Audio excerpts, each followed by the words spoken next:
प्रियालो भरिसां वॾा माछू थाणे जी हद में मंशियात सरेआम हलण लॻी। वॾा माछू हायर सेकेंडरी स्कूल जे हेड मास्तर उस्तादनि ऐं समेत शागिर्दनि जो मंशियात विकिरो कंदड़नि ख़िलाफ़ एहतिजाज।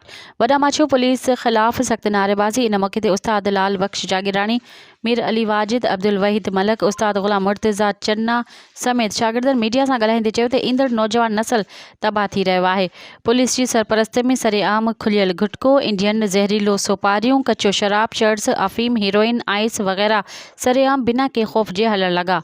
मंशियात बस स्टॉपनि, ॻोठनि में बि मंशियात विकिरो, पोढ़ा पका औरतूं बि वापराइण लॻियूं। स्कूली शागिर्दनि खे बि ख़तरो आहे।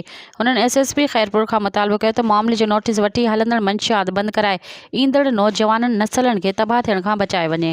मज़ीद ख़बरनि ऐं तफ़सीलात लाइ विज़िट कयो असांजी वेबसाइट www.awamiNewsHD.com ऐं ॾिसंदा रहो अवामी न्यूज़ HD।